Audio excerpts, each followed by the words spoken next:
Allahu Allahu Allahu Allah Allahu Allahu Allahu Allah. Assalamualaikum warahmatullahi wabarakatuh. நெருங்கி வந்திருக்க கடைசியில் உள்ளவர்கள் கொஞ்சம் உள்ளாத வந்திருக்க, வெளிப்பள்ளியில் உள்ளவர்களும் உள்ள வந்திருக்க. அல்லாஹ்வின் கருணையினால் இன்று 18வது ஜுஸ்விலே அரை ஜுசு முடிந்திருக்கிறது. இன்று ஓதப்பட்ட 1.25 ஜுஸ்விலே அம்பியா என்கிற சூறாவை தொடங்கி முடிந்திருக்கிறது. பிறகு ஹஜ் என்கிற சூறாவும் முடிந்திருக்கிறது. அதற்கடுத்து முஃமினூன் கத அஃப்லஹல் முஃமினூன் என்று தொடங்கி அந்த சூறாவும் முடிந்திருக்கிறது. அல்லாஹ்வுடைய கருணையினால் இன்று ஓதப்பட்ட அந்த 1.25 ஜுசுவிலே ஒரு சில ஆயத்துகளை, முக்கியமான ஆயத்துகளை மனதில் கொள்ள வேண்டிய சில செய்திகளோடு உங்களுக்கு முன்வைக்கிறேன். 69, 70 2 ஆயத்துகளை பார்க்கிறோம்.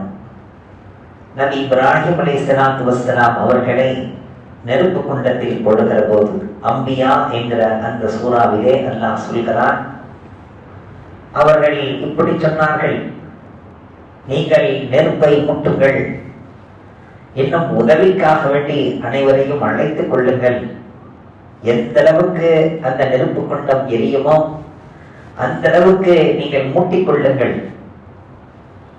பிறகு அதிலே இப்ராஹிம் அலைஹிஸ்ஸலாத்து வஸ்ஸலாம் அவர்களை போடுங்கள் என்று மன்னர் உத்தரவிட்ட போது குல்னா, நாம் சொன்னோம், யானாரு, ஓ நெருப்பே, கோனி, நீ ஆகிவிடு, வருதன் வசலாமன், குளிர்ச்சியாகவும் இன்னும் சலாமத்தை தரக்கூடியதாகவும் சந்தோஷம் தருகின்ற குளிர்ச்சியாக. யார் மீது?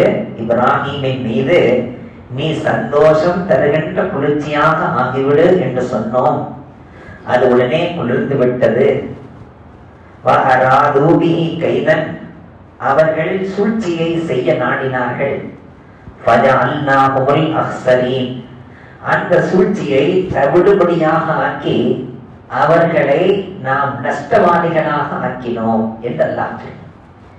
இந்த 2 ஆயத்தும் இருக்கிறதே, மனிதனது வாழ்க்கையிலே யாருக்கு வியாபார ரீதியாக, தொழில் ரீதியாக, குடும்ப ரீதியாக டென்ஷன் அதிகமாக இருக்கிறதோ அவர்கள் இந்த 2 ஆயத்தை ஓதிக்கொண்டே இருந்தால் அவர்களுடைய டென்ஷன் நிலை அமைதியாகி அவர்களது இரத்தத்தினுடைய ஓட்டம், அதனுடைய சூழல், நிலைமை அழகாக அமைஞ்சிடும் என்று நமக்கு சொல்லித் தருகிறார்கள்.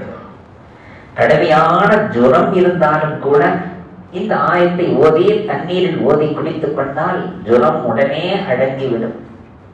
சரி, அல்லாஹ் அந்த நெருப்பை குளிர்ச்சிப்படுத்துவதற்காக வேண்டி அவன் உத்தரவிட்டானே, அந்த உத்தரவு எப்பொழுது நிகழ்ந்தது என்று பார்த்தால், நபி இப்ராஹிம் அலைஹிஸ்ஸலாத்து வஸ்ஸலாம் அவர்களிடத்திலே ஜிப்ரீல் வருகை தந்து கேட்கிறார்கள், இதுதான் கடைசி நிமிடம், உங்களை அடுத்த நிமிடம் போட போகிறார்கள், ஏதேனும் உதவி வேண்டுமா என்று கேட்கிறார்.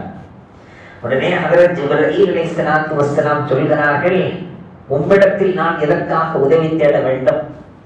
என்னை அனுப்பியவன் அல்லாஹ், எனக்கு எதிராக ஆக்கி நம்ருதை அனுப்பியவன் அல்லாஹ், எனக்கும் நம்ருதுக்கு மத்தியிலே விரோதத்தை ஏற்படுத்தியவன் அல்லாஹ், அவன் இருக்கும் போது நீர் எதற்காக வந்தீர் என்று சொல்லி, ஹஸ்புனல்லாஹ் வ நிஅமல் வக்கீல், நிஅமல் மௌலா வ நிஅமன் நஸீர், எனக்கு பொறுப்பேற்பதற்கு, என்னை பாதுகாப்பதற்கு என் ரப்பு எனக்கு போதுமானவன். இந்த வார்த்தை தான் அல்லாஹ் உடனே உத்தரவிடுவதற்கு காரணமாக இருந்ததாம்.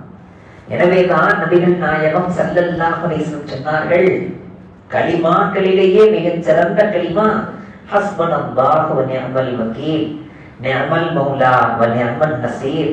அது எனக்கு மிகவும் பிடித்தமானது என்றால் அதை இப்ராஹிம் அலைஹிஸ்ஸலாத்து வஸ்ஸலாம் அவர்கள் பயன்படுத்தி நெருப்பு குண்டத்தையே பூஞ்சோலையாக மாற்றினார்கள். மனிதனது வாழ்க்கையும் மிகவும் நெருப்பாக இருக்கிறது. அவனுடைய வாழ்க்கை கரம் பசாராக இருக்கிறது. அவனது வாழ்க்கையிலே நிம்மதி இல்லாமல் இருக்கிறான். அவனது வாழ்க்கையை பூஞ்சோலையாக மாற்றுவது ஹஸ்புனல்லாஹு வ நிஅமல் வக்கீல், நிஅமல் மௌலா வ நிஅமல் நசீர் என்று நாம் ரப்பிடத்திலே சொன்னால், ரப்பு நம்மை பார்த்து சொல்வான், குல்னா யா நாரு கூனி பர்தன் வ ஸலாமன் அலா இப்ராஹீம். எப்படி இப்ராஹிம் அலைஹிஸ்ஸலாத்து வஸ்ஸலாம் அவர்களுக்கு ஓ நெருப்பே நீ குளிர்ந்தாயோ, அதே போன்று இவரது வாழ்க்கையிலேயும் மிகவும் நெருப்பாக இருக்கிறது. நிம்மதி இல்லாமல் இருக்கிறார், தவிக்கிறார், பயங்கரமான ஹாட்டாக இருக்கிறது. அவருடைய வாழ்க்கையை குளிர்ச்சி படுத்துவாயார் அல்லாஹ் சொல்லுவார். இனி அடுத்த பக்கத்திலேயே 83வது ஆயத்திலிருந்து தொடர்ச்சியாக பார்க்கிறோம்.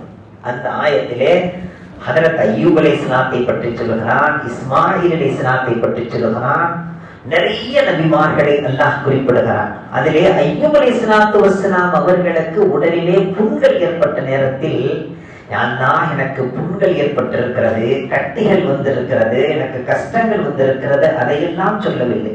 இறைவா, வஅய்யூப இத் நாதா ரப்பஹு அன்னி மஸ்ஸனியத் துர்ரு வ அன்த அர்ஹமுர் ராஹிமீன். எனக்கு துன்பம் தொட்டிருக்கிறது. எப்படி சொல்கிறார்? எவ்வளவு நாகரிகத்தை போதிக்கிறார். எனக்கு துன்பம் தொட்டிருக்கிறது, எனக்கு துன்பங்கள் வந்திருக்கிறது, நீ அர்ஹமுர் ராஹிமீனாக இருக்கிறாய்.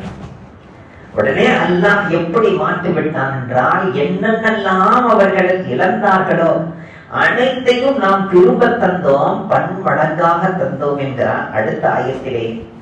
எனவே நமது வாழ்க்கையிலேயும் கூட எத்தனையோ துன்பங்கள் நம்மை வந்து சேருகிற போது இந்த ஆயத் ஞாபகத்துக்கு வருவதில்லை. உடனே நாம் சொல்ல வேண்டும், ரப்பி இன்னி மஸ்ஸனியல் துர்ரு வ அன்த அர்ஹமுர் ராஹிமீன். உடலெல்லாம் வலியாக இருக்கிறது ரப்பே, என்னவென்று தெரியவில்லை, மூட்டெல்லாம் வலிக்கிறது, நடக்க முடியவில்லை, அமர முடியவில்லை, எழுந்திருக்க முடியவில்லை, எனக்கு என்னவோ செய்கிறது.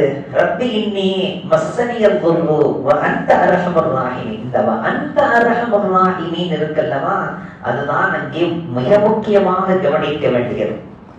எனக்கு துன்பம் நிகழ்ந்திருக்கிறது ரப்பே என்று மட்டும் சொன்னால் அதற்கு பிரயோஜனம் இல்லை. அந்த அர்ஹமுர் ராஹிமீன், நீ கிருபையாளர்களுக்கெல்லாம் கிருபையாளன் என்று சொல்லும் போது அல்லாஹ்வுடைய தஜல்லி, அல்லாஹ்வுடைய ஜலாலியத் கொப்பளித்து நம் மீது ஜமாலியத்தாக வந்து விடுகிறது. உடனே அவனுக்கு சொஸ்தம் கிடைத்து விடும் என்று எழுதுகிறார். பிறகு அதற்கடுத்து வந்தால் யூனுஸ் அலைஹிஸ்ஸலாத்து வஸ்ஸலாம் அவர்களை பற்றி அல்லாஹ் சொல்கிறான். அவர் ஊர்க்காரர்களை கோபித்துக் கொண்டு வெளியே வந்த போது நாம் அவரை பிடிக்க மாட்டோம் என்று நினைத்துக் கொண்டாரா? அவரை நாம் பிடிக்க மாட்டோம் என்கிற நம்பிக்கையில் தானே நம்முடைய உத்தரவுக்கு முன்பாக வெளியே வந்தார். அவரை மீனின் வயிற்றின் இருளிலே நாம் பிடித்தோம். அல்லாஹ் சொல்கிறார், கடல் இருட்டு, இரவின் இருட்டு, அந்த இருட்டுக்குள் இருட்டு, மீன் வயிற்றுக்குள் இருட்டு, அந்த இருளிலே நாம் அவரை பிடித்தோம் என்கிறார்.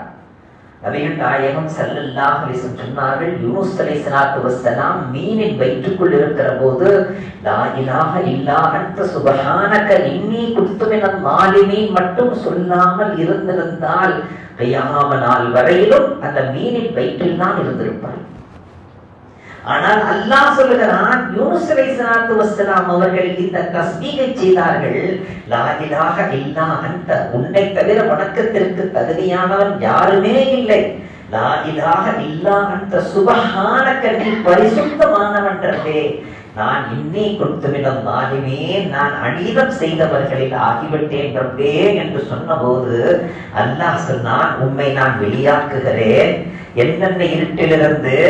இரவின் இருட்டிலிருந்து, கடலின் இருட்டிலிருந்து, மீன் வயிற்றினுடைய இருளிலிருந்து வெளியாக்குகிறேன். இன்னும் அல்லாஹ் சொன்னான், இந்த வாக்கியத்தை, இந்த தஸ்பீஹை யாரெல்லாம் சொல்வார்களோ அவர்களையும் இருளிலிருந்து நாம் நீக்குவோம், அவர்களுக்கும் நாம் பதில் தருவோம். ஃபஸ்தஜப்னா லஹு வ நஜ்ஜைனாஹு மினல் கம்.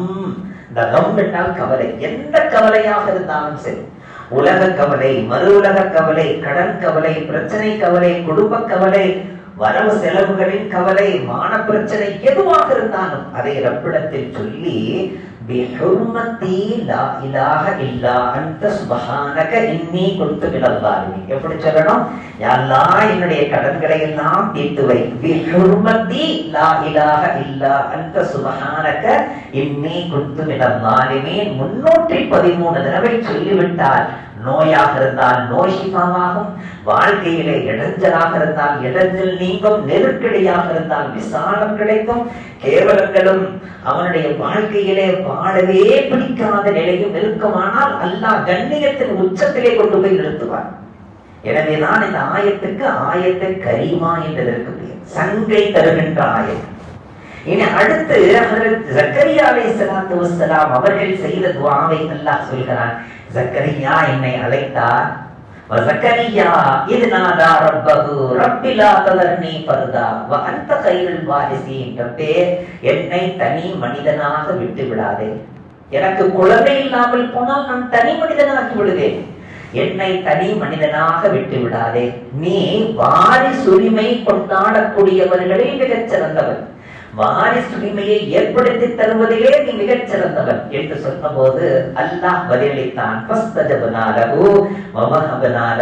யஹ்யா என்ற குழந்தையை நாம் தருகிறோம் என்று நாம் பதில் தந்தோம் என்று அல்லாஹ் சொல்கிறான். சரி, இது குழந்தை இல்லாதவர்கள் மட்டும்தான் இதை ஓத வேண்டும் என்று நினைக்காதீர்கள். இன்று குழந்தைகள் உள்ள எத்தனையோ தாய் தந்தையர்கள் தனிமையாக இருக்கிறார்கள். தாய் தந்தையர்கள் எத்தனையோ தாய் தந்தையர்கள், 1 2 பெரியவர்களே, பிள்ளைகளும் அதிகம், மகள்களும் அதிகம், மகன்களும் அதிகம், எல்லோரும் இருக்கவே வாழ்க்கையினுடைய சூழல் அப்படி ஆகிவிடுகிறது, சூழ்நிலை அப்படி ஆகிவிடுகிறது, தனித்து விடப்படுகிற நிலை. மனிதனுக்கு அல்லாஹ் தருகிற தண்டனைகளிலேயே மிக கடுமையான தண்டனை எதுவென்று கேட்டபோது கடைசி காலத்தில் அவன் தனிமையில் ஆக்கப்படுவது என்றார்கள் நபிகள் நாயகம் ஸல்லல்லாஹு. இப்பொழுது நாம் இந்த துஆவை நாம் ஓதிக்கொண்டே இருக்க வேண்டும். பிள்ளை பேறுகள் இருந்தாலும், குழந்தைகள் எல்லாம் பிறந்தாலும், ஆண் மக்களும் பெண் மக்களும் நமக்கு நிரப்பமாக இருந்தாலும் நாம் ஓத வேண்டும். ரப்பி லா ததர்னி ஃபர்தா வ அன்த கைருல் வாரிஸீன். யா அல்லாஹ், என்னை தனி மனிதனாக ஆக்கி விடாதே. என்னுடைய ஜீவிய காலத்திலும் சரி, என் வாலிபத்திலும் சரி, என் வயோதிகத்திலும் சரி, என்னை தனியாக ஆக்கி விடாதே, ஆதரவுள்ளவனாக ஆக்கு என்று துஆவை செய்ய வேண்டும். எந்த பிள்ளைகள் தன்னுடைய தாய் தந்தையர்களை கடைசி காலத்தில் வயோதிகத்திலே அவர்களை தனிமையில் இல்லாமல் யார் பராமரிக்கிறார்களோ நிச்சயமாக அவர்களுடைய வயோதிகத்தில் அவர்களை ஆதரிப்பதற்கான ஏற்பாட்டை அல்லாஹ் செய்தே தீர்வார். அதில் எந்த சந்தேகமும் இல்லை. எனவே இதை நாம் மனதில் கொள்ள வேண்டும். கடைசியாக பார்க்கிறோம் முஃமினூன் சூராவிலே 97, 98 2 ஆயத்தை நபியவர்களுக்கு அல்லாஹ் சொல்கிறான். நபியே, நீங்கள் சொல்லுங்கள், எந்த நேரமும் சொல்லிக் கொண்டே இருங்கள். ரப்பி இன்னி அஊது பிக மின் ஹமஸாதி ஷயாத்தீன் வ அஊது பிக ரப்பி அன் யஹ்துரூன். இறைவா, ஷைத்தான் என் உள்ளத்தை கெடுப்பதிலிருந்து, என் உள்ளத்தை பல வகையான வஸ்வசாக்களை போட்டு என்னை தூண்டுவதிலிருந்து, எனது உள்ளத்தை கிளப்புவதிலிருந்து, என் உள்ளத்தில் உள்ள அமைதியை கெடுப்பதிலிருந்து உன்னிடத்தில் பாதுகாவல் தேடுகிறேன் என்று என்னிடத்தில் கேளுங்கள் நபியே. யாரை பார்த்து? நபியவர்களை பார்த்து. நபியவர்கள் சொன்னார்கள், எனது ஷைத்தான் என்னை எதுவும் செய்ய மாட்டான், காரணம் என்னை அவன் ஈமான் கொண்டு விட்டான் என்றார். என்னுடைய ஷைத்தான் முஸ்லிம் ஆகி விட்டான் என்றார்கள். முஸ்லிம் என்றால் கலிமா சொன்னான் என்ற அர்த்தம் அல்ல, எனக்கு பணிந்து விட்டான் என்ற அர்த்தம். அப்படிப்பட்ட நபியவர்களை பார்த்து அல்லாஹ் சொல்லுகிறான், ரப்பி அஊது பிக மின் ஹமஸாதி ஷயாத்தீன் வ அஊது பிக ரப்பி அன் யஹ்துரூன். இறைவா, அந்த ஷைத்தான் என்னிடத்தில் பிரசன்னமாவதிலிருந்து, அவன் என்னை நெருங்குவதிலிருந்து, அவன் எனக்கு கூட்டாளியாக ஆகி விடுவதிலிருந்து உன்னிடத்தில் பாதுகாவல் தேடுகிறேன். உள்ளம் எந்த நேரமும் குழப்பமாக இருக்கிறது, ஒரே வசுவசமாக இருக்கிறது. தொழுகில் இருந்தா ஓதவே முடியல, தொழுகவே முடியல, குர்ஆன் திலாவத் செய்யவே முடியல. விக்கிரின்னு உட்கார்ந்தோம்னா ஒரே கொட்டாவியா வருது. சிலர் ஒண்ணுமே செய்ய முடிய மாட்டது. 2 ஆயத்துல ஓதவே எந்திரிச்சு போயிடுறேன். நிலை கொள்ள மாட்டது கல்வி. அவர்கள் இதை கட்டாயமாக மரணம் செய்து ஓதிக்கொள்ள வேண்டும். பிறகு அந்த முஃமினூன் சூராவினுடைய கடைசியிலே 115வது ஆயத்திலிருந்து 4 ஆயத் 115 116, 117, 118 அதோடு சூரா முடிகிறது. இந்த 4 ஆயத்தை நபிகள் நாயகம் ஸல்லல்லாஹு அலைஹி வஸல்லம் அவர்கள் எவ்வளவு சிலாகித்து சொல்கிறார்கள் தெரியுமா?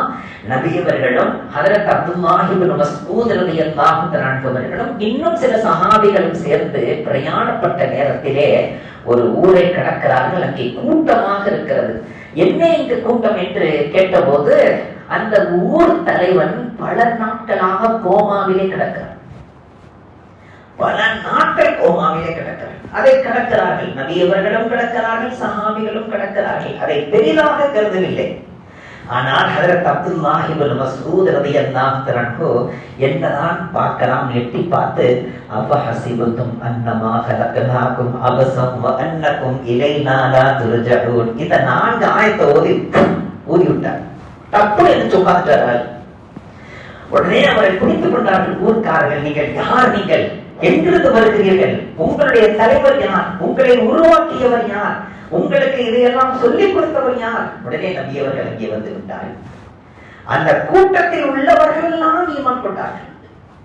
அப்பொழுதுதான் நபி அவர்கள் கேட்டார்கள், அப்துல்லாஹ் இப்னு மஸ்ஊத் ரலியல்லாஹு தஆலா பார்த்து, என்ன ஓதுறீங்க கேட்டார்கள். என்ன ஓதி விட்டேன்? நபி அவர்கள் சொல்லிக் கொடுத்த பிறகு நபி அவர்களை கேட்கிறார்கள், என்ன நீங்கள் ஓதினீர்கள்? யார் ரசூலுல்லாஹ் முஃமினூன் சூராவினுடைய கடைசி 4 ஆயத்துகளை ஓதினேன் என்று. உடனே நபி அவர்கள் சொன்னார்கள், யாரிடத்திலே எனது ரூஹ் இருக்கிறதோ அவன் மீது சத்தியமாக சொல்கிறேன், இந்த 4 ஆயத்துகளை ஒரு மலையின் மீது ஊதினால் மலை தவிடு பொழியாகும். ஒரு மலையின் மீது இந்த 4 ஆயத்துகளையும் தக்குவா தஹாரத்தோடு ஊதி ஒரு மலையின் மீது ஊதினாலும் கூட மலை தவிடுபொடி ஆகிவிடும்.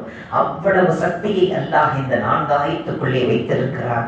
இதை நீங்கள் விட்டு விடாதீர்கள் என்று சொல்லி தந்தார்கள். வல்ல ரஹ்மான் சொன்னதை எல்லாம் அமலில் கொண்டு வருகிற பாக்கியத்தை நம் அனைவருக்கும் தந்தருள்வானார்.